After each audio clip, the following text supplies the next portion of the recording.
what people enjoy about street art is that you can discover it on the street and you know that there's really nothing separating you from the artist. There's no institution, there's no curator or gallery owner or collector or a tastemaker of any kind. It's just you and the artist and the artwork, and there's something special about that. I like posters because there's a tradition to it. I mean, that goes back to the first printing presses, and I think that's something that's valuable in art, to sort of tap into a tradition. And graffiti is also part of a tradition, the tradition of using public space as a forum for addressing the public.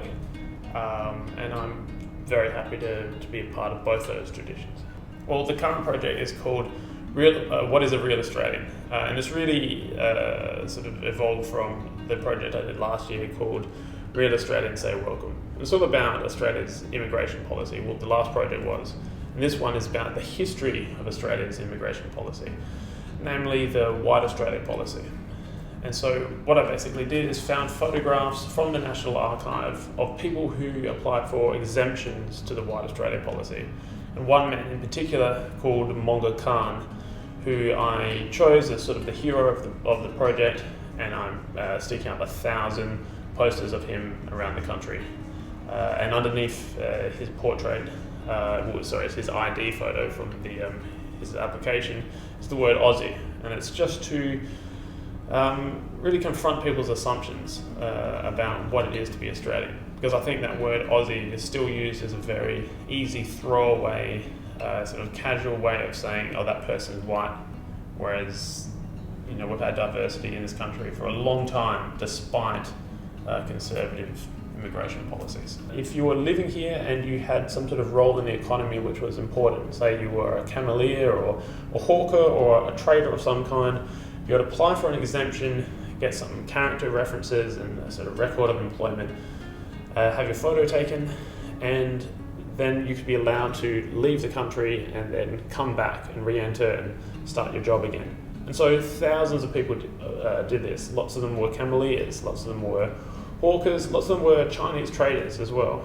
And it went on for a long, long time. Multiculturalism is actually the natural state of things. If you let people have sort of mobility between countries and find work where they can, then multiculturalism happens naturally. You have to come up with some sort of absurd conservative policy in order to stop it. That's not the natural state of things. I've chosen 7 characters and I really picked them at random based on how interesting their photographs were. There's one, I presume he's an Aboriginal boy. He was born in Broken Hill, and I think that story had to be told that even Aboriginal people were discriminated against by the White Australia policy. I mean, just the absurdity of it, that you could be a member of the original people to live in this country, and then a policy is discriminating against you. You could presumably leave the country and then not be allowed back in because you were Aboriginal. So this young boy had to apply for an exemption, and he was going back to India with his father, who was a cameleer. And I picked his photograph especially because you can see he has crutches and he has a pocket watch, and it sort of shows that he was, like his family was successful, like his father did well as a cameleer, and he probably also had polio. So a photograph like that just has so much information packed into it, and you can't really go past it. The same with the photograph of Monga Khan. He looks amazing. Like, he's got a big moustache, he's got a headdress on, and he just looks heroic and sort of regal in a way. And to look at him, you wouldn't think, oh, that's a photograph taken in Australia 100 years ago. So it hits you right in the eye and sort of captures your imagination. Dandenong was famed for being the country's most multicultural suburb.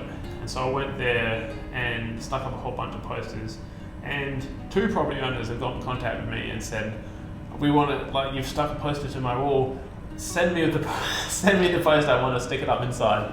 So, which is really nice. I mean, that didn't happen last time, and I think it was a hairdresser and like an Afghan restaurant, and so obviously it really hits home.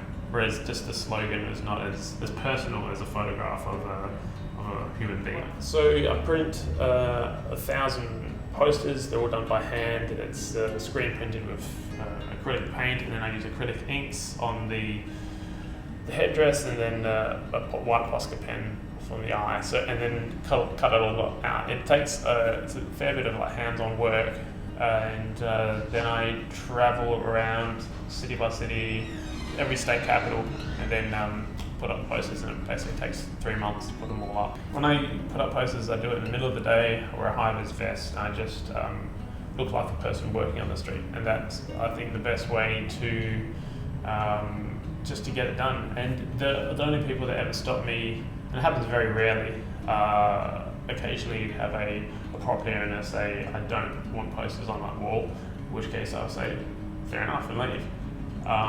But wearing a high-vis vest stops people, just busybodies basically, from going, why are you doing this? People that have no authority just sort of trying to stop you from expressing yourself in public space, basically.